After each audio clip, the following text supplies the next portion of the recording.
नमस्कार दोस्तों, जेबी study point के यूट्यूब चैनल में आपका बहुत बहुत हार्दिक स्वागत और अभिनंदन करता हूं।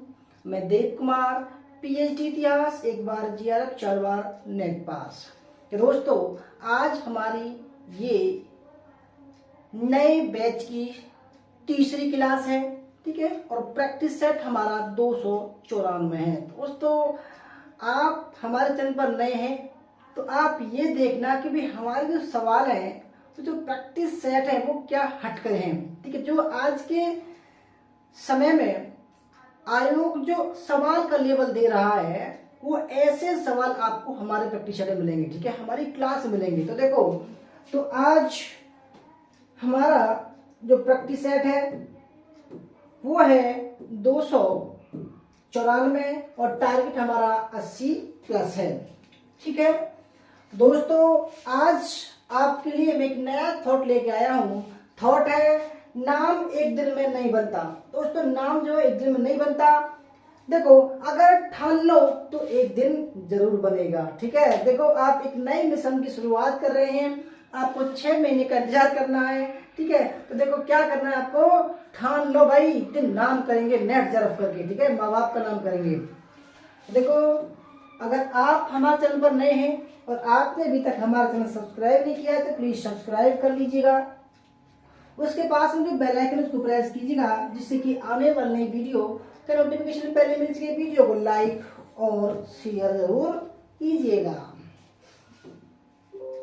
अगर देखो आपको हमारा कोर्स ज्वाइन करना है, ठीक है। कोर्स का मतलब UGC net history, all state set history, assistant professor, PGT, TGT, estate और जितने भी इतिहास से संबंधित भर्तियां हैं या एग्जाम है, उनकी तैयारी करने के लिए देखो UGC net history plus paper 1 का 6 महीने का कोर्स 3000 रुपए का है, 1 साल का 4000 रुपए का है और 2 साल का 5000 रुपए का कोर्स है, ठीक है। और जितने भी कोर्स हैं सब 1500 रुपए में है। तो देखो, आज जुड़िए, 1000 रुपए का ऑफर मिल रहा है आपको इसी कोर्स में, ठीक है। तो आइए शुरू करते हैं आज की सवाल। दोस्तों, क्लास से पहले आपको मैं महत्वपूर्ण जानकारी दे दूं कि हमारे 3 प्रैक्टिस सेट हैं, भारतीय इतिहास, प्राचीन भारत का इतिहास और मध्यकालीन भारत का इतिहास। अगर आप कोर्स ज्वाइन करना नहीं चाहते हैं तो आप इनको खरीदिएगा, क्योंकि मैं जो प्रैक्टिस सेट ला रहा हूँ इन्हीं सवालों में से ला रहा हूँ क्लास को भी, ठीक है। तो आइए शुरू करते हैं बिना किसी देरी के। तो पहला सवाल आपके सामने। दोस्तों, पहला सवाल देखो, आप खुद ये महसूस करोगे कि भाई जेबी स्टडी पॉइंट पर जो सवालों का लेवल है वो कहीं भी नहीं है, ठीक है। जे.एल. ब्रांकिंगटन ने रामायण के विकास में कालावधि और संस्कृति के 5 चरणों के संदर्भ में निम्नलिखित में से कौन सा कथन गलत माना है। भाई आप कहोगे भाई ये ब्रांकिंगटन तो दोस्तों ये एक इतिहासकार थे, ठीक है, और इन्होंने रामायण के बारे में कुछ अध्ययन किया है। तो इन्होंने क्या किया कि रामायण को 5 चरणों में डिवाइड किया, ठीक है, 5 चरणों में डिवाइड किया। और देखो, जब इन्होंने ये सर्वे किया था वो समय था 1984 का, ठीक है। और इन्होंने जो सर्वे किया, ठीक है, जो 5 चरणों में डिवाइड किया, वो जो समय था, ठीक है, इन्होंने कहा कि जो रामायण का जो समय है वो है 5 ईस्वी पूर्व से लेकर 4 ईस्वी, ठीक है, 4 ईस्वी तक का समय इनको इन्होंने माना है, ठीक है। इतना समझ गए आप। अब आप सवाल को करिए, बहुत ही शानदार सवाल है। तो ऐसे ही बिल्कुल अलग तरीके के सवाल आ रहे हैं आजकल, क्योंकि देखो जो आप नहीं पढ़ते हो वो आपके एग्जाम में आ रहे हैं, ठीक है। जो किताबों में नहीं मिलेगा आपको, ऐसे सवालों की भरमार हो रही है। फिर आप कहते हो भाई आउट ऑफ सिलेबस आ गया। देखो, आउट ऑफ सिलेबस नहीं आता है, आप पढ़ते ही नहीं हो। तो दोस्तों पहला देखते हैं चरण फर्स्ट में, यानी कि उन्होंने 5 चरण बताए। तो चरण फर्स्ट में क्या था? चरण फर्स्ट में था 5 से 4 5 ईसा पूर्व से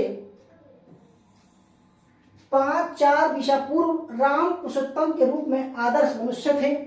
उन्होंने कहा जो चरण फर्स्ट है, क्योंकि देखो मैंने बताया कि 5 ईसा पूर्व से स्टार्ट करते हैं वो, तो उन्होंने कहा चरण फर्स्ट में जो राम जी थे तो वो पुरुषोत्तम के रूप में आदर्श मनुष्य थे, उन्होंने कहा। ठीक है, उसके बाद जो ऑप्शन नंबर 2 है, राम को विष्णु के अवतार के रूप में चौथे और 5वें चरण में मान्यता मिली।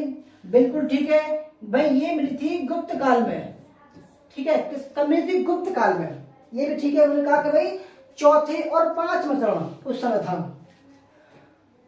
चरण सेकंड में रामायण के प्रथम और सप्तम कांड को जोड़ा गया है।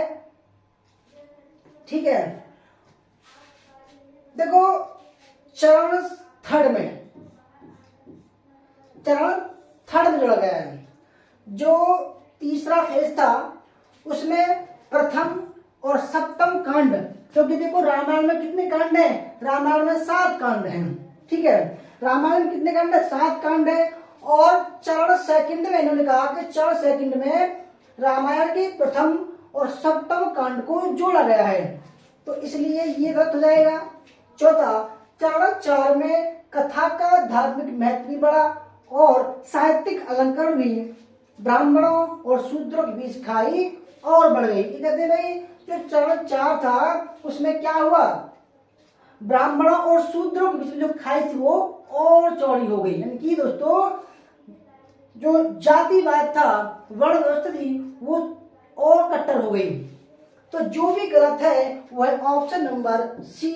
ठीक है, ऑप्शन नंबर सी इसका राइट आंसर। कितनी बढ़िया व्याख्या है। और देखो दोस्तों रही बात रामायण की, तो रामायण का चित्र आप देख सकते हैं। ये राम जी हैं, ये कृष्ण जी हैं, ये हनुमान जी हैं। ठीक है, ये इनकी सेना है। और वो जो तो लंका सेतु पर जो है आप देख पा रहे होंगे एक ही पुल बना रहे हैं।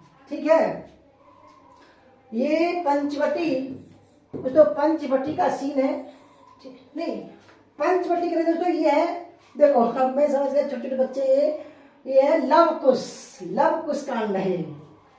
ठीक है, देखो 7 कांड कौन कौन से हैं? 7 कांड अगर बात करें भाई कि भाई रामायण को किसने लिखा, तो किसने लिखा? महर्षि वाल्मीकि ने लिखा।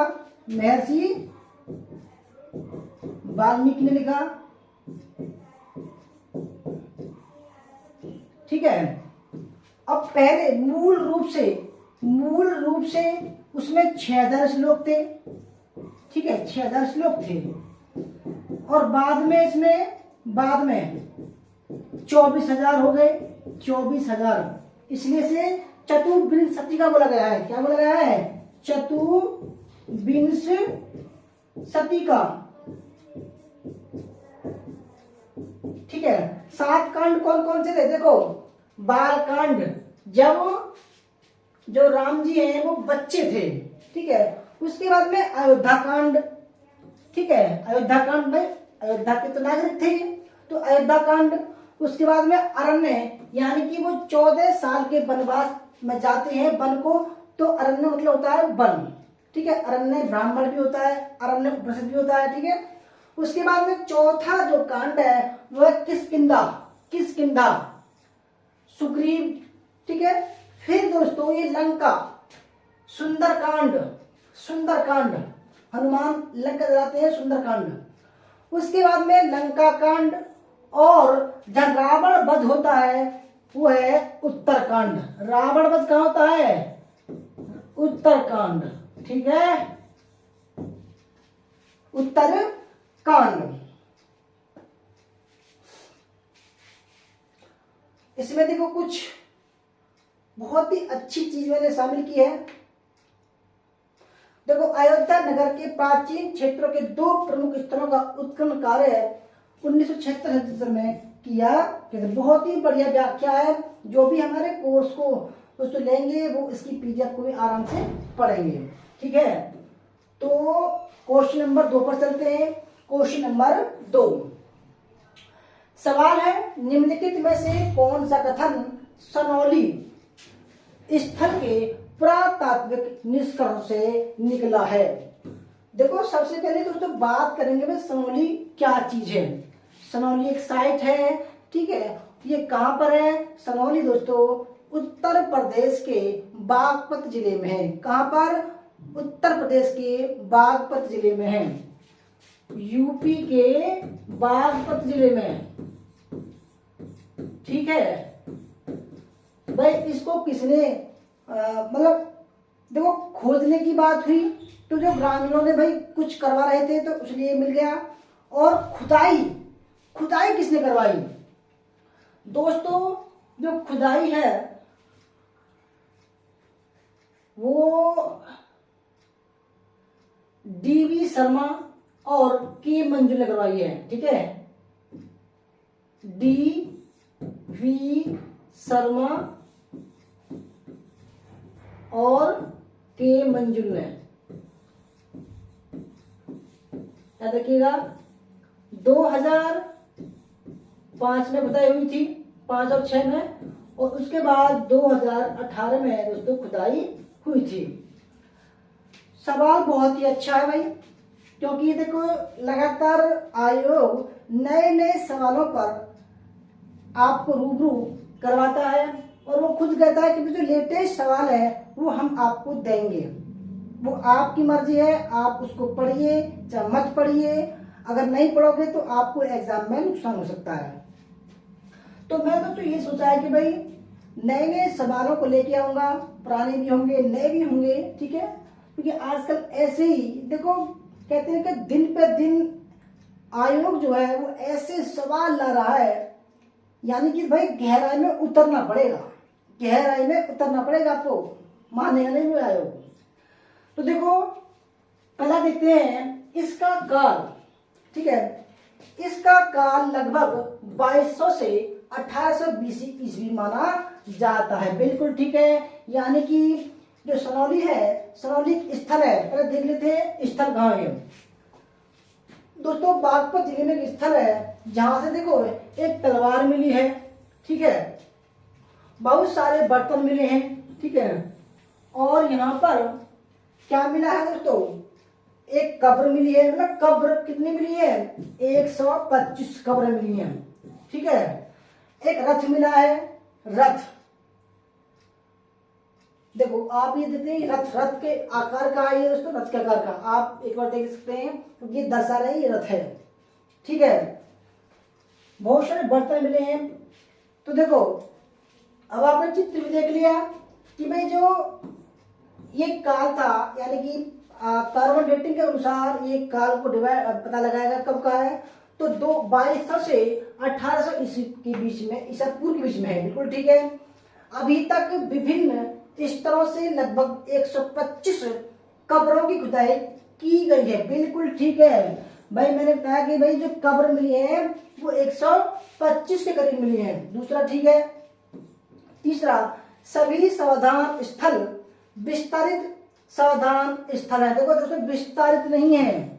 ठीक है, वो क्या हुआ भाई, वो एक जगह पर पाए गए हैं, फैले हुए नहीं हैं।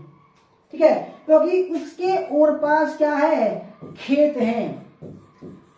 खेत हैं, जब खुदाई की गई तब धान की फसल थी उस समय। ठीक है, तो ज्यादा खुदाई नहीं की गई, परंतु एक ही जगह पर उनको 125 समाधान मिले थे। 2 समाधान स्थल, 1 2 शवों वाले तथा अन्य 3 शवों वाले पाए गए हैं। बिल्कुल ठीक है। तो देखो दोस्तों इस हिसाब से 1 2 और 4, 1 2 और 4 ऑप्शन नंबर इसका सी राइट आंसर हो जाएगा। ठीक है, तीसरा गलत है। आगे बढ़ते हैं। कैसा लगा सवाल आपको? सवाल अच्छा लग रहा हो तो लाइक करना, शेयर करना भाई। ठीक है, क्योंकि आपके लिए ही भाई हम देखो कितनी बढ़िया सनौली जो है भारत के उत्तर प्रदेश में है। ठीक है, 125 कब्रें पाई गई हैं। 2005 में इसको खोजा गया था, ठीक है। और ये सिंधु घाटी सभ्यता के आसपास का काल है, क्योंकि भाई सिंधु घाटी का काल कितना है, 2350 ईसा पूर्व से लेकर 70,000 ईसा पूर्व, ठीक है। तो इसके आसपास का काल है। आगे बढ़ते हैं, क्वेश्चन नंबर 3, महाकाव्य रामायण से संबंधित कौन सा कथन सही है। देखो दोस्तों, हिंदू धर्म में 2 महाकाव्य हैं, ठीक है। एक का नाम है महाभारत और दूसरे का नाम है रामायण। आपको ये भी पता होगा, ये श्री वेद व्यास जी ने लिखा है, ठीक है, और ये लिखा महर्षि वाल्मीकि जी ने, ठीक है।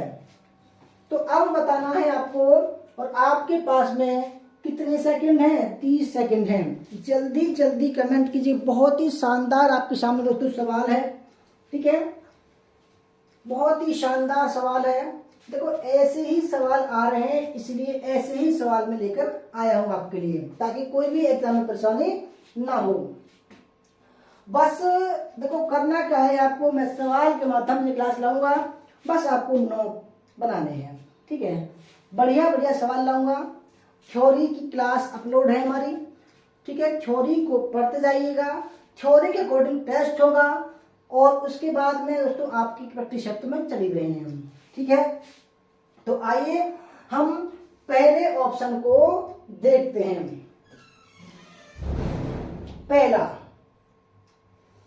दशरथ जातक में राम को बुद्ध का पूर्णकालीन प्रतिनिधि माना गया है, ठीक है। ये ठीक है कि दशरथ जातक में राम को बुद्ध का पूर्णकालीन प्रतिनिधि बोधिसत्व माना, बिल्कुल ठीक है, ये कोई भी डाउट नहीं है इसमें। दूसरा, वाल्मीकि ने रामायण को प्राचीन इतिहास का, बिल्कुल ठीक है, कहा था भाई, क्योंकि देखो उन्होंने कहा कि सबसे प्राचीन जो इतिहास है, ठीक है, वो रामायण है।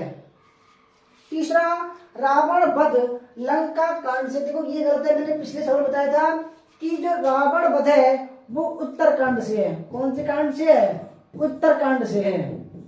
सबसे आखिरी जो कांड है वो उत्तरकांड है, ठीक है।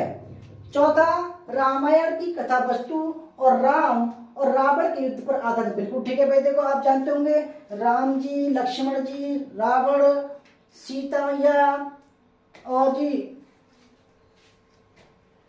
ठीक है, विभीषण, हनुमान जी, तो चौथा भी ठीक है। पांचवा, सबसे बड़ा कांड लंका कांड, बिल्कुल राइट आंसर है। लंका कांड सबसे बड़ा है, याद रखिएगा, ठीक है। ये भी सवाल आ सकता है आपके एग्जाम में। देखो ऐसे ही सवाल आपके एग्जाम में आ रहे हैं आजकल। छठा, रामायण में राम को विष्णु का अवतार कहा गया है, बिल्कुल गलत है दोस्तों। जो रामायण में राम को विष्णु का अवतार नहीं कहा गया, क्योंकि जो विष्णु के अवतार की बात है वो बुद्ध काल के बाद की बात है, ठीक है। तो छठा भी ऑप्शन ठीक गलत हो जाएगा। तो इस हिसाब से जो गलत है वो 3 और 6 गलत है। ऑप्शन नंबर राइट आंसर का बी। भाई कितना अच्छा सवाल था, ठीक है। लाइक तो बनता है, लाइक तो बनता है भाई, ठीक है। लाइक कीजिएगा, शेयर कीजिएगा।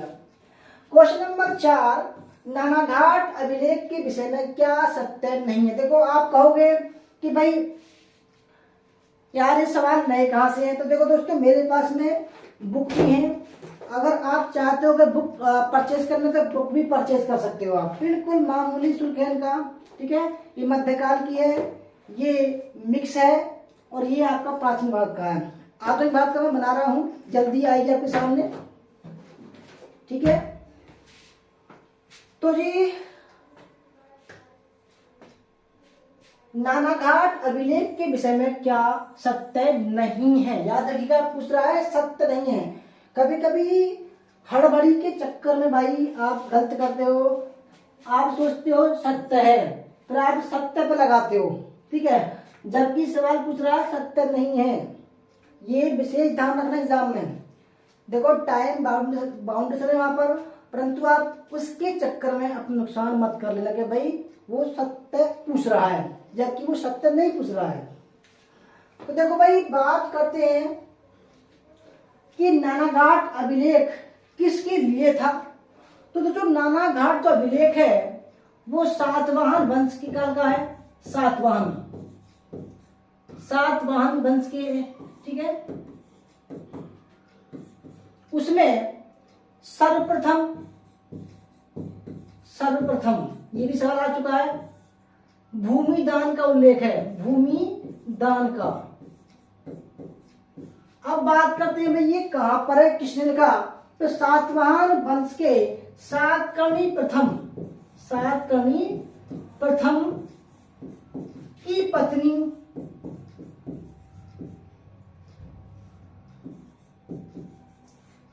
क्या नाम था उसका, नागनिका। तो नागनिका का नानाघाट अभिलेख था। और ये कहां पर स्थित है भाई, ये स्थित है महाराष्ट्र में, ठीक है, महाराष्ट्र में स्थित है। और ये महाराष्ट्र में स्थित है, ठीक है। तो भूमिदान का उल्लेख है इसमें। अब बताना है आपको कि क्या सही नहीं है। तो देखो, पहले देखते हैं, इसे चित्र फलक अभिलेख भी कहा जाता है। बिल्कुल ठीक है, कहा जाता है, ठीक है। दूसरा, इस अभिलेख में भूमि दान दिए जाने का सर्वप्रथम साक्ष्य, बिल्कुल ठीक है, मैंने बताया अभी आपको।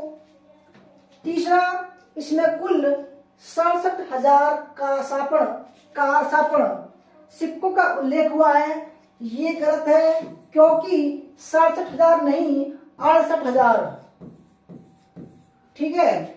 चौथा, लेख में अनेकों यज्ञों की सूची दी गई। बिल्कुल ठीक है, अनेक यज्ञ, ठीक है। लेख में संकर्षण एवं वासुदेव के साथ वैदिक देवता इंद्र, सूर्य, चंद्र, यम, वरुण, वासव और कुबेर भी उल्लेख है। बिल्कुल ठीक है भाई, ठीक है। तो देखो, जो गलत है वो कौन सा गलत है, ऑप्शन नंबर सी गलत है, ठीक है। तो कितना बढ़िया सवाल है। और रही बात नानाघाट अभिलेख की, तो देखो ये पहाड़ियां हैं, पहाड़ियां के अंदर आप देख सकते हैं जाली लगी हुई है, यहाँ पर घूमने का स्थान है, ठीक है। और जो अभिलेख है वो आप ये देख सकते हैं भाई, ये जो है चित्र फलक है, यानी कि ये चित्र टाइप आपको दिखाई दे रहे होंगे, ठीक है। तो ये जो है उसका अभिलेख है, जिसका फोटो आपके सामने खींचा गया है, ठीक है। तो चित्र फलक भी है और इसमें 68,000 कारसापण सिक्कों का उल्लेख पाया गया है। देखो, कुछ महत्वपूर्ण अभिलेख आपके सामने पेश कर रहा हूं, आपको फायदा मिलेगा, ठीक है। कुछ प्रमुख अभिलेख है, जैसे कि धनदेव का अयोध्या अभिलेख, नानाघाट अभिलेख, ठीक है, और नासिक प्रशस्ति। उसके बाद जूनागढ़ अभिलेख, ठीक है, जूनागढ़ अभिलेख, स्कंदगुप्त का भित्री अभिलेख, स्कंदगुप्त का जूनागढ़ अभिलेख, अमरावती अभिलेख, ठीक है, बांसखेड़ा अभिलेख। इनसे सवाल आते हैं दोस्तों, मैं इसलिए लेके आया हूं, इनसे सवाल आते हैं। ऐहोल अभिलेख, ठीक है, मधुबन अभिलेख, शाहगोरा अभिलेख, ताम्रफलक, ठीक है। महास्थान और शाहगोरा क्या है, ये अकाल के समय, चंद्रगुप्त मौर्य के समय के हैं, जब अकाल पड़ता था। तो इनसे जो है दोस्तों, इसमें लिखा हुआ है, जब अकाल के समय भंडागारों से जो है लोगों को दान दिया जाना चाहिए, ठीक है। पहलवा अभिलेख, ये कुछ महत्वपूर्ण अभिलेख है जो आपके एग्जाम में आएंगे, इनसे सभी सवाल मैं कराऊंगा जरूर। आगे बढ़ते हैं क्वेश्चन नंबर 5। निम्नलिखित में से डी कौशाम्बी की पुस्तक नहीं है। बहुत ही बढ़िया सवाल है। देखो, ऐसे ही सवाल आ रहे हैं, फंस जाते हो कि भाई होगा क्या इसमें, ठीक है। फिर तुक्का मारते हो आप, भाई तुक्का मत मारिए, मैं आपको पढ़ाऊंगा जरूर, ठीक है। बिल्कुल तुक्का मत मारिए, मैं आपको ऐसे सवालों का भंडार पेश करूंगा ताकि आपको कोई भी परेशानी न हो। तो देखते हैं भाई कौन सही लगाता है आंसर, कौन की बढ़िया पकड़ है। ठीक है, साहित्यिक स्रोतों पर। तो देखो डीडी कौशाम्बी कौन थी, इन्होंने दिल्ली यूनिवर्सिटी में पढ़ाया था। ठीक है, एक महिला थी, महिला नहीं दोस्तों, महिला नहीं थी, ये पुरुष थे। महिला तो उंगली थापर थी। ठीक है, उन्होंने प्राचीन भारत के बारे में बहुत अच्छी तरीके से जानकारी दी है। देखो आप देख सकते हैं कि भाई एंशियंट, ये भी एंशियंट का है, ये भी इंडियन हिस्ट्री, और ये भी मिथ एंड रियलिटी, क्या मिथ है, क्या भाई काल्पनिक चीजें हैं। ठीक है, तो कौन सा डीडी कौशाम्बी का नहीं है। अगर देखो डीडी कौशाम्बी की बात करें तो ये भाई मार्क्सवादी थे। कौन थे? मार्क्सवादी विचारधारा के थे। ठीक है, मार्क्सवादी विचारधारा के। इरफान हबीब, डीडी कौशाम्बी, रवींद्रनाथ थापर, ये कौन थे? ये दोस्तों मार्क्सवादी थे, लेफ्टिस्ट थे। ठीक है, तो देखो पहले थे myth and reality studies in the formation of Indian culture. ये देखो किसकी है? डीडी कौशाम्बी की है। ठीक है, इंग्लिश में है। दूसरा an introduction to the study of Indian history, ये भी ठीक है, ये भी इन्हीं की पुस्तक है। ए हिस्टोरिकल आउटलाइन, ये भी ठीक है, ये भी इनकी पुस्तक है। ठीक है, अगर बात करें ancient Indian culture and civilisation, इनकी ये भी पुस्तक है। देखो अब बात आती है इंडियाज स्ट्रगल फॉर इंडिपेंडेंट। देखो ये किस समय की काल की है? ये आधुनिक काल की है, जबकि कौशाम्बी थे एंशिएंट हिस्ट्री में। ठीक है, तो देखो दोस्तों जो ऑप्शन नंबर ई है वही इसका सही आंसर है, क्योंकि ये जो पुस्तक थी वो किसकी थी? बिपिन चंद्र की थी। बिपिन चंद्र कौन थे दोस्तों? दिल्ली यूनिवर्सिटी में प्रोफेसर थे। ठीक है, तो ये बिपिन चंद्र की पुस्तक है। अब इनके चित्र देख लीजिए। ये दोस्तों ये डीडी कौशाम्बी थे। ठीक है, इनका पूरा नाम था दामोदर धर्मनिंदा कौशाम्बी। ठीक है, दामोदर धर्मनिंदा कौशाम्बी। अगर बात करें मिथ एंड रियलिटी, ये वाली पुस्तक है डीडी कौशाम्बी। ठीक है, और an introduction the study of Indian history, DD Kaushambi. और द कल्चर एंड सिविलाइजेशन, ये आपके सामने पुस्तक है। और देखो जो पुस्तक सही नहीं थी, इंडिया स्ट्रगल इंडिपेंडेंस ऑफ 57 से 1947, वो बिपिन चंद्रा की पुस्तक थी। कितनी बढ़िया दोस्तों व्याख्या की मैंने आपको। ठीक है, देखो बिपिन चंद्रा के साथ में मृदुला मुखर्जी, आदित्य मुखर्जी, श्वेता महाजन और KN पानिकर भी शामिल थे। ठीक है, आगे बढ़ते हैं। क्वेश्चन नंबर 6 है, निम्नलिखित में से इरफान हबीब दोस्तों, ये इरफान हबीब वो है जो AMU में पढ़ाते थे, और इन्होंने एक टिप्पणी की थी किसके ऊपर? माननीय श्री नरेंद्र मोदी जी के ऊपर, जो हमारे देश के आज प्रधानमंत्री हैं, उनके ऊपर टिप्पणी की थी। ठीक है, और ये विवादित हो गए थे। ठीक है, इसलिए विवाद खड़ा हो गया था।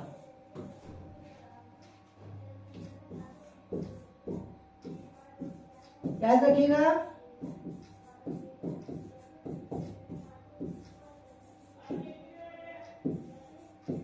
बस देखो हमारे देश के प्रधानमंत्री हैं, तो सम्मानीय सूचक शब्द माननीय हमको जरूर लगाना पड़ेगा, क्योंकि देखो हमारे देश के प्रधानमंत्री हैं, राष्ट्रपति, जो भी मतलब बड़े बड़े पद पर हैं, उनको सम्मान देना हमारा फर्ज है, सभी का, आपका भी। ठीक है, तो निम्नलिखित में से इरफान हबीब की पुस्तक नहीं है। बहुत ही बढ़िया सवाल है, कौन सी पुस्तक नहीं है? देखो अभी तो हमने बताया था आपको कि भाई दामोदर डीडी कौशाम्बी की कौन सी नहीं है। अब आपसे पूछ रहे हैं कि भाई इरफान हबीब की पुस्तक कौन सी नहीं है?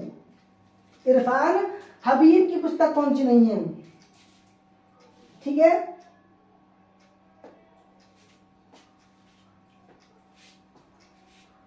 तो पहला देखते हैं इंटरप्रेटिंग इंडियन हिस्ट्री, बिल्कुल ठीक है। ठीक है, दूसरा the agrarian system of Mughal India, बिल्कुल ठीक है, ये कई बार आ चुकी है, मोस्ट इंपोर्टेंट है। देखो ये मुगल काल के और एंशंट काल के बड़े अच्छे, ठीक है, मेरे पास कई सारी पुस्तकें इनकी। तीसरा, caste and money in Indian society, बिल्कुल ठीक है। फ्रॉम लीनियस टू स्टेज, भाई ये है प्रोफेसर रोमिला थापर की, रोमिला थापर की। ये कौन है? ये दिल्ली यूनिवर्सिटी में जो प्रोफेसर थी, ठीक है, तो ये ही गलत है। चौथा, the Cambridge economic history of India, बिल्कुल ठीक है।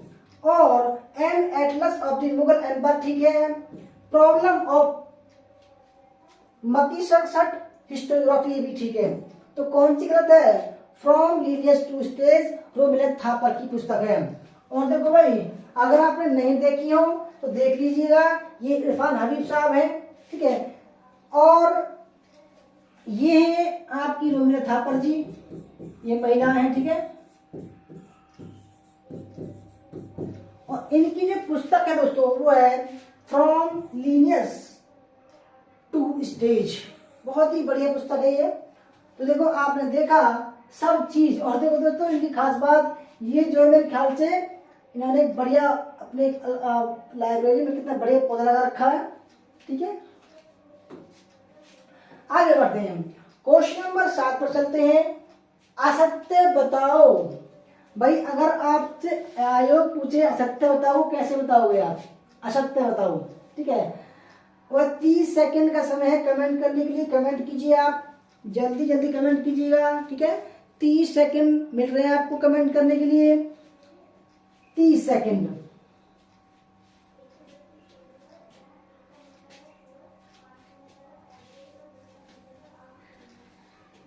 जल्दी जल्दी कमेंट कीजिए भाई, मैं देखना चाहता हूं भाई कौन हिस्ट्री का मास्टरमाइंड है जो इस सवाल को ठीक कर दे। बहुत ही बढ़िया सवाल वैसे तो।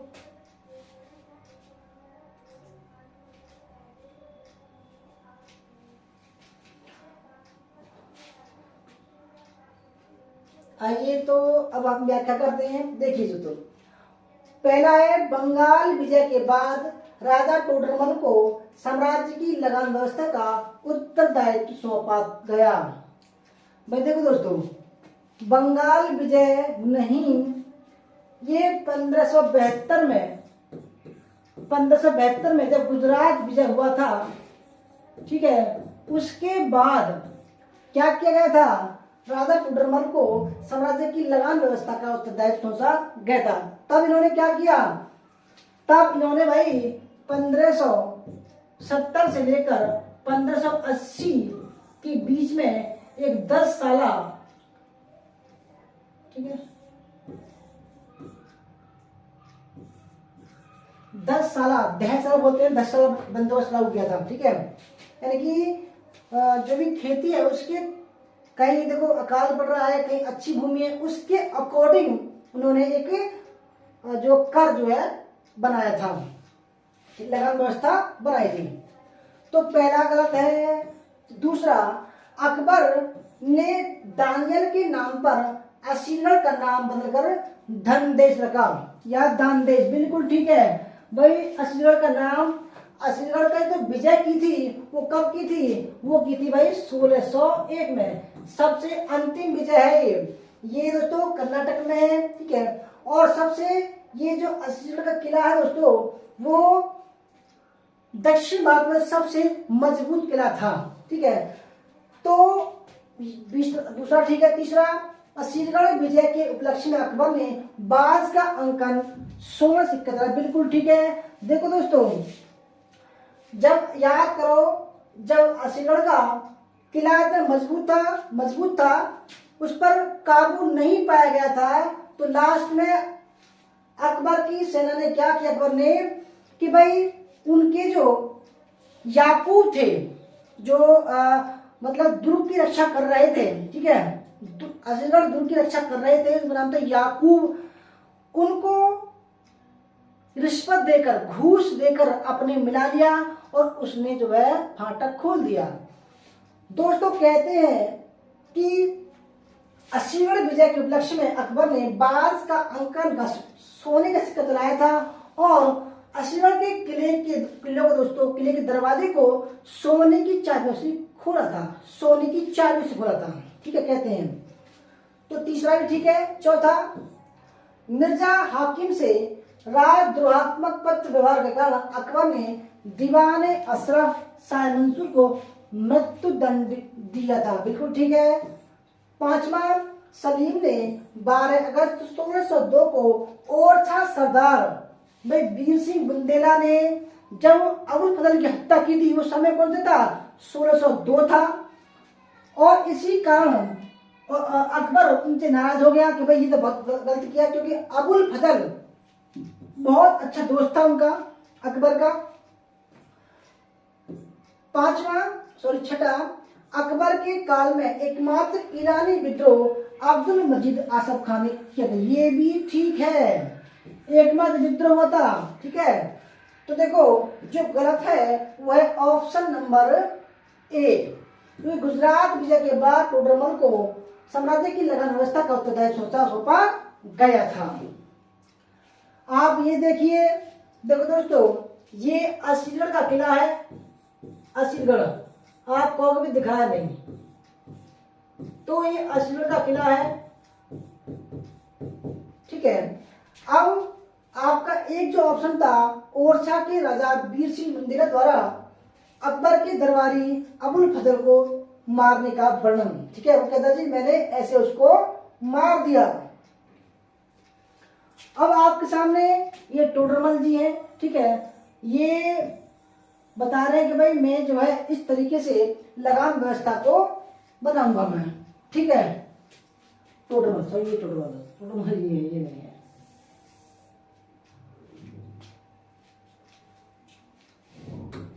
आगे बढ़ते हैं। बहुत ही बढ़िया सवाल, वेरी वेरी मोस्ट इम्पोर्टेंट सवाल है, कौन सा लेखक असुमेलित है?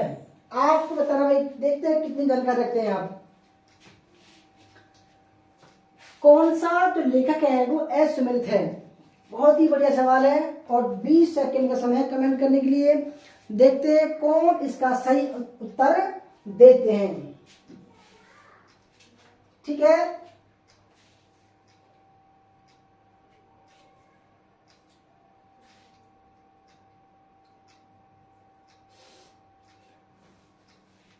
कौन सा असुमेलित है, कौन सा गलत है, आपको बताना है। दोस्तों देखो, प्रद्युमन उदय, बामन भट्ट, दुर्गा भक्ति तरंगिणी विद्यापति, रुक्मणी कल्याणम विद्या चक्रवर्ती तृतीय, शंकर विजय विद्यारण्य, प्रताप रुद्र कल्याण विद्यानाथ। तो देखो दोस्तों, ई ठीक है, प्रताप रुद्र कल्याणम जो लिखा है वो विद्यानाथ लिखा है, बिल्कुल ठीक है। शंकर विजय विद्यारण्य लिखा, बिल्कुल ठीक है। रुक्मणी कल्याण विद्या चक्रवर्ती तृतीय लिखा है, ठीक है। दुर्गा भक्ति तरंगिणी विद्यापति लिखा है, जबकि जो गलत है वो ऑप्शन नंबर ए है। क्यों गलत है भाई, उसको भी हम देखते हैं। देखो, प्रद्युमन उदय जो पुस्तक है, जो ग्रंथ है, वो लिखा है रवि बर्मन ने, ठीक है, रवि बर्मन ने। अब इसमें क्या है, ये प्रद्युम्न उदय है दोस्तों, प्रद्युमन आप देख सकते हैं, ये प्रद्युमन है, ये प्रद्युमन है, और ये आप सामने नारद जी हैं, और ये आप सामने कृष्ण जी हैं, ठीक है, कृष्ण जी। तो देखो, ये जो प्रद्युमन थे ये कृष्ण के बेटे थे, कृष्ण जी के बेटे थे, पुत्र थे, ठीक है, कृष्ण जी के पुत्र थे, कृष्ण जी के पुत्र। अब इनकी कहानी क्या है कि भाई ये जो प्रद्युम्न थे, ये प्राचीन समय में इनको कामदेव बोला गया है, कामदेव। तो कामदेव ने क्या किया, जब शंकर भगवान अपनी तपस्या कर रहे थे तो इन्होंने उनकी तपस्या को भंग कर दिया, कई बार कर दिया। अब वो कब तक माफ करते, तो इन्होंने क्या किया, इनको भस्म कर दिया। शंकर जी ने प्रद्युम्न को भस्म कर दिया। और जो प्रद्युम्न की पत्नी थी ये, ठीक है, इन्होंने बड़ी मन्नत की कि हे भगवान मेरे पति को वापस कर दो। तो दोस्तों क्या हुआ, अब उन्होंने इनके पति को वापस कर दिया, परंतु शरीर जो है नहीं मिल पाया। ठीक है, जो शरीर था वो नहीं मिल पाया। तो इसलिए ये प्रद्युम्न उदय, भाई प्रद्युम्न का जो द्वारा उदय हुआ, उस पुस्तक का निर्माण किया था रवि बर्मन ने। कितनी बढ़िया देखो व्याख्या है। आप कुछ भी कहो, देखो मैं तो मानता हूं कि भाई ये जो व्याख्या है थोड़ी ठीक की है मैंने, ठीक है, बड़ा खोज का सवाल निकाला है। क्वेश्चन नंबर 9 पर चलते हैं। सत्य कथन का चयन कीजिए। सॉरी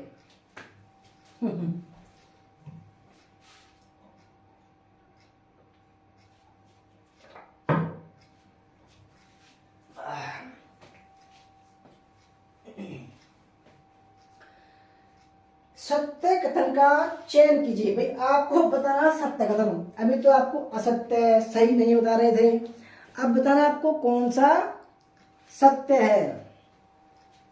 आप देखते हैं आप कैसे करोगे। आप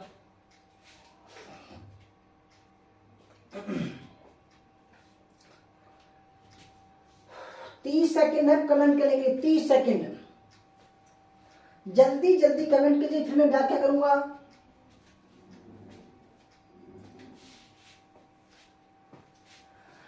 तो देखो दोस्तों, चोलों ने तमिलनाडु के मध्य और उत्तरी भागों को नियंत्रित किया। पहले इसका सीन देख लेते हैं। सीन देखो दोस्तों, आपको आई होप दिख रहा होगा अच्छे तरीके से। दिख रहा है। तो देखो दोस्तों, ये इंडिया का नक्शा है। यहाँ पर ये इंडिया का नक्शा है, ये वाला, ठीक है, ये वाला, ठीक।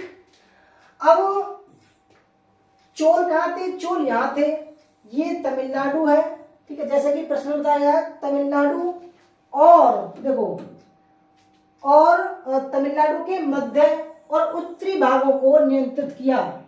तो देखो दोस्तों, ये तमिलनाडु है ये वाला, तो उत्तरी और मध्य भागों को उसने क्या किया, नियंत्रित किया। ठीक है, बिल्कुल ठीक है वो वाला। अब चोलों का जो साम्राज्य फैला हुआ था वो राजेंद्र प्रथम यहां तक पहुंचा, गंगा घाट तक पहुंचा। फिर राजेंद्र चोल यहां तक पहुंचा, मलया तक पहुंचा, स्वद्वीप तक पहुंचा, ठीक है, जावा तक पहुंचा, ठीक है, अंडमान निकोबार तक पहुंचा। तो यहां तक उन्होंने विजय की थी राजेंद्र प्रथम ने। स्वर्णद्वीप की विजय की थी। देखो आपके एग्जाम में आता है स्वर्णद्वीप, मलयालम। तो देखो इसमें चोलों ने तमिलनाडु के मध्य और उत्तरी भागों को नियंत्रित किया था। बिल्कुल ठीक है, कोई भी डाउट नहीं इसमें। दूसरा, उनके शासन का मुख्य क्षेत्र कावेरी डेल्टा था। देखो बिल्कुल ठीक है, जो मुख्य क्षेत्र था वो कावेरी डेल्टा था। किसी ने कहा है, अबुल अमीर खुसरो का था शायद, कि भाई जो कावेरी डेल्टा है उसमें एक हाथी जितने में बैठता है उसमें 7 लोगों का खाना बन जाता है, जिसे बाद में चोल मंडलम के नाम से जाना जाता था। बिल्कुल ठीक है, चोल मंडलम क्या था, कावेरी डेल्टा का क्षेत्र था। तीसरा, उनकी राजधानी उरायूर। बिल्कुल ठीक है, उरायूर थी। उरायूर किसके लिए प्रसिद्ध था, ये सूती वस्त्र के लिए था, सूती वस्त्र के लिए, याद रखिएगा, सूती वस्त्र के लिए। ये इनकी, देखो दोस्तों, इनकी राजधानी थी वो कपाटपुरम भी थी, उरायूर भी थी। उरायूर तिरुचिरापल्ली शहर के पास। बिल्कुल ठीक है। उसके बाद में करिकाल ने कावेरी पत्तनम या पुहार नगर की स्थापना कर उसे अपनी राजधानी बनाया। बिल्कुल ठीक है। करिकाल का दोस्तों, जो करिकाल था वो बहुत ही खतरनाक एक राजा था, जिसका आप चित्र देख सकते हैं। करिकाल, एक करिकाल चोल था जो ग्रेट मोनार्च ऑफ इटली चोल्स, ठीक है, बेनी का युद्ध, ठीक है, ग्रांड एनिकट। तो देखो इसमें पहला भी ठीक है, दूसरा भी ठीक है, तीसरा भी ठीक है और चौथा भी ठीक है। इसका मतलब option number C right answer हो जाएगा, चोल। देखो अभी आपके एग्जाम में पटिकावर आया था, पटिकावर, ठीक है, पटिकावर कुली आया था, जो आयरन का बोला है पुलिस, पुलिस कर बोला है, पुलिस कर बोला, ठीक है। और देखो चोलों के काल में जो भूमि के प्रकार थे वो भी आया था, मुरुंजू, ठीक है, वन क्षेत्र, नांदा, कुरुंजी, मुरु है। देखो एक सवाल यहां पर भी आता है कि भाई ये जो भगवान शिव शंकर नृत्य करते हुए दिखाए गए हैं, ये चोल काल में सबसे फेमस थी। इसको बोला गया है नटराज, नटराज की मूर्ति।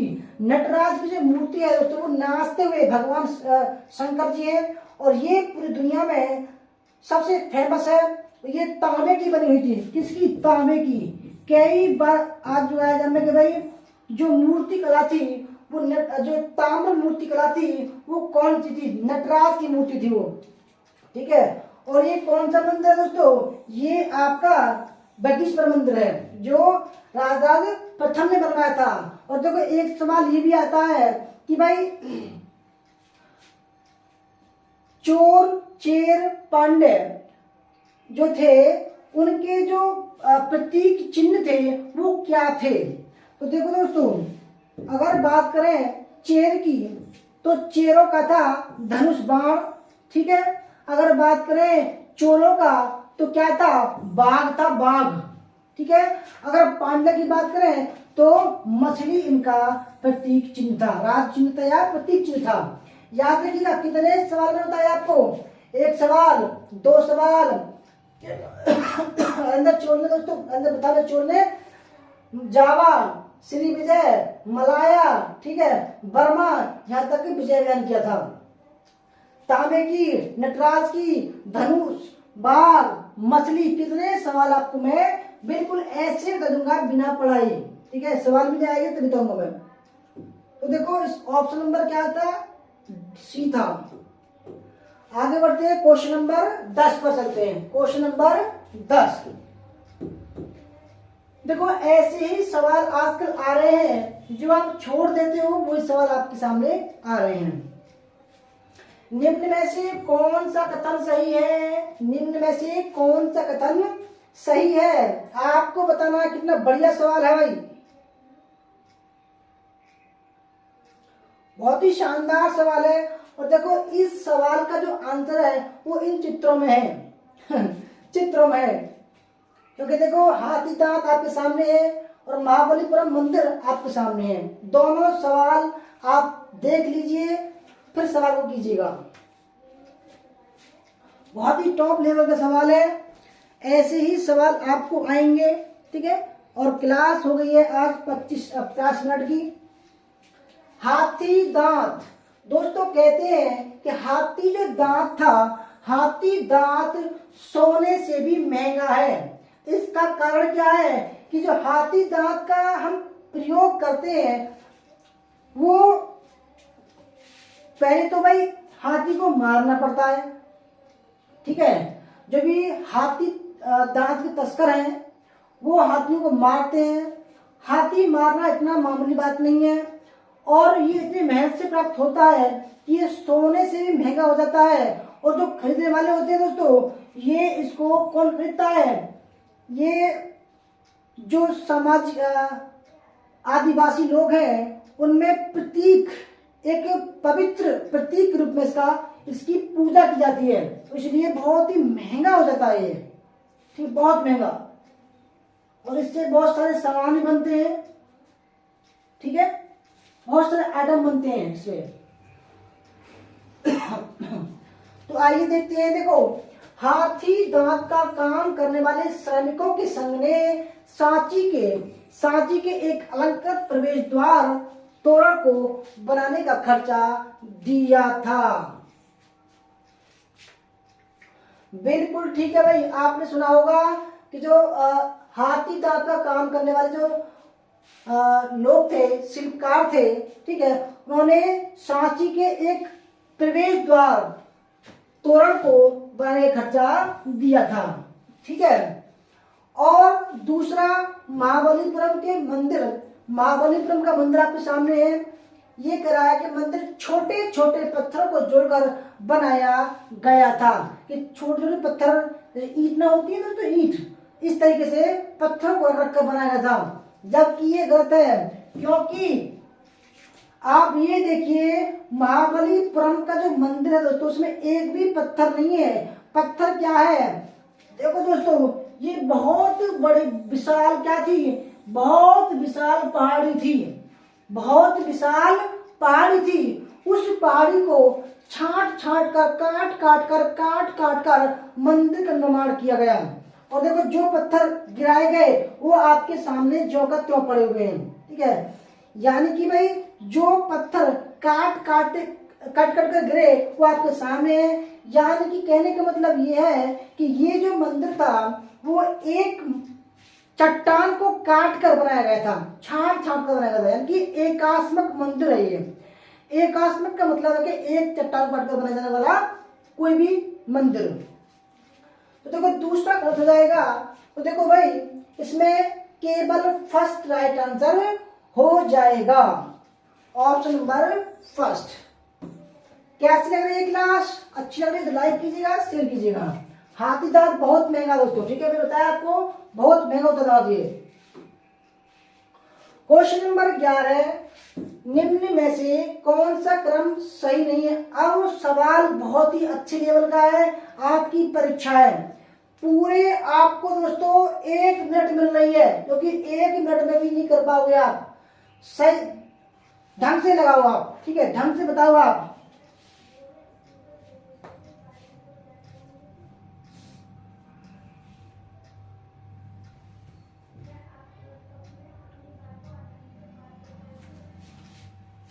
आपको 30 सेकंड मिल रहे हैं, 30 सेकंड कमेंट करने के लिए, 30 सेकंड।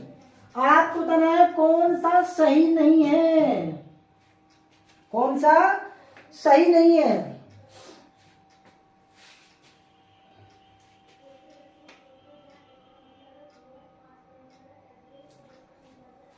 जल्दी जल्दी कमेंट कीजिए भाई। अगर आपको हमारा कोर्स ज्वाइन करना है तो कर सकते हैं, ठीक है। हम मानते हैं कि भाई एग्जाम का रिजल्ट नहीं आया है, परंतु फिर भी जो जिनको लगता है कि भाई कोर्स ज्वाइन करना चाहिए तो कर सकते हैं, ठीक है। तो आइए सवाल देखते हैं। देखो, असहयोग आंदोलन 1920, ठीक है, चौरा चौरी क्रांति जो घटना घटी दोस्तों, आयोग ने इसको माना है 5 फरवरी। याद रखिएगा, आज के बाद 5 फरवरी ही करना, 5 फरवरी 1922। याद रखिएगा भाई, नेट के एग्जाम में आज के बाद चौरा चौरी घटना को आप 5 फरवरी करोगे, काट बांध लो। काकोरी घटना कब हुई, 8 अगस्त 1925, ठीक है, 8-9 अगस्त, ठीक है। दूसरा बंग आंदोलन 1905, कांग्रेस का विभाजन 1907, सूरत, रासबिहारी घोष इसके अध्यक्ष थे, जबकि जो ग्राम दल थे बाल पाल लाल घोष, उनकी तरफ से किसको अध्यक्ष नामित किया गया था, लाला लाजपत राय को। महात्मा गांधी का भाग आगमन, ये 9 जनवरी 1915, ठीक है, 1915, ठीक है। लेक्स लोकी एक्ट 1950 ये क्या था दोस्तों, ये भी एग्जाम में आ चुका है। देखो 1950 के दौरान हमारे देश में इंग्लैंड से बहुत सारे ईसाई मिशनरी आए। ठीक है, तो ईसाई मिशनरी कब आना शुरू हुए? 1813 के एक्ट के बाद। 1813 के एक्ट के बाद में भारत में ईसाई धर्म प्रचार करने की छूट दे दी गई। ठीक है, ईसाई मिशनरियों का आगमन कर दिया गया। अब क्या हुआ, एक एक्ट बनाया गया, लेक्स लोगी एक्ट। इस अधिनियम के तहत कोई हिंदू अगर ईसाई बनेगा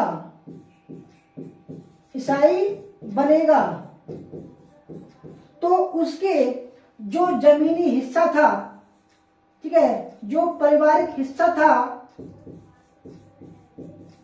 वो इस धर्म में भी बना रहेगा।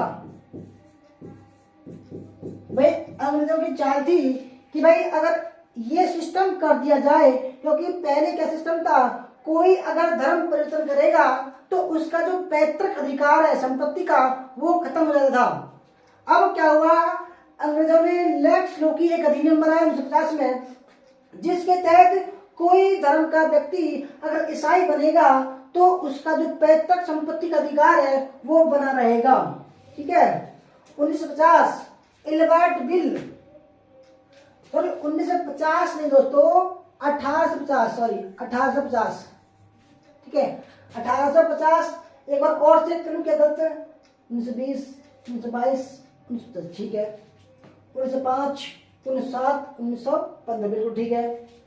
1850, 1883 भारत राष्ट्रीय कांग्रेस की स्थापना 28 दिसंबर 1885 बंगाल में, सॉरी बंगाल नहीं, मुंबई में गोकुलदास तेजपाल संस्कृत महाविद्यालय। इसमें कितने लोग थे? 72 लोग शामिल थे। ठीक है, 72 लोग शामिल हुए। WC बनर्जी को अध्यक्ष बनाया गया, अध्यक्ष, जबकि इसके महासभापति कौन थे? A.O. ह्यूम थे। ठीक है, इसमें जो 72 लोग थे उसमें तो 24 जो है पत्रकार थे, 24 पत्रकार थे। ठीक है, चौथा देखते हैं, सरदार भगत सिंह का जन्म। तो इनका जन्म हुआ था 28 सितंबर 1907 में। कहां पर? बंगा विलेज, बंगा गांव में। बंगा गांव कहां पड़ता है दोस्तों? ये पड़ता है पाकिस्तान में, पाकिस्तान, बंगा गांव। ठीक है, इसके बाद में चंपारण सत्याग्रह कब हुआ था दोस्तों? 1917 में हुआ था। और देखो ये सवाल आया था कि भाई जो बनर्जी थी वो जो है इनके साथ नहीं गई थी। राजकुमार शुक्ल ने इनको 1916 के अधिवेशन में बताया था कि भाई आप वहां चलिए, बिहार चलिए, चंपारण में, वहां जो नील की खेती करने वाले जो बागान मालिक हैं वो जबरदस्ती एक 3/20 भाग पर किसानों को मजबूर करते हैं, इतनी घटिया। उसके बाद में अहमदाबाद मिल आंदोलन 1918। तो देखो भाई ये ठीक है, क्योंकि देखो क्रम चल रहा 19, 22, 25। उसके बाद में बंग आंदोलन 1905, 1907, 1915 बिल्कुल ठीक है, ये भी, या इसका भी क्रम ठीक है। फिर लेक्स लोगी एक्ट 1850, 83 और 1885 बिल्कुल ठीक है, ये भी। इसके बाद सरदार भगत सिंह का जन्म चंपारण 7, चंपारण सत्याग्रह 17, अहमदाबाद 18। और अगर बात करें भाई सरदार भगत सिंह की दोस्तों जो फांसी हुई थी वो 23 मार्च 1931 में हुई थी।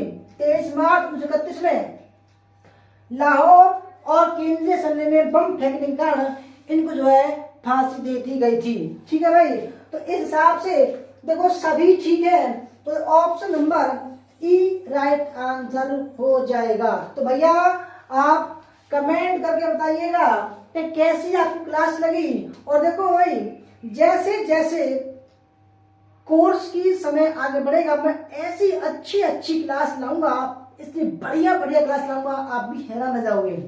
देखो भाई, अभी हमने बता रहा हूँ कि अभी हम हर एक 15 दिन में एक इतिहास की टेस्ट प्रतियोगिता करवाते हैं, आप सभी हिस्सा लीजिएगा। ऑल इंडिया टेस्ट प्रतियोगिता, ठीक है, सभी हिस्सा लीजिएगा। केवल 20 रुपए का शुल्क है, इनाम भी भरपूर है, ठीक है। 10 टॉप 10 बच्चों को इनाम दिया जाएगा। अगर यूजीसी नेट का कोर्स ज्वाइन करना है या असिस्टेंट प्रोफेसर का, ठीक है, असिस्टेंट प्रोफेसर का, टीजीटी पीजीटी का, डीएसएसबी का,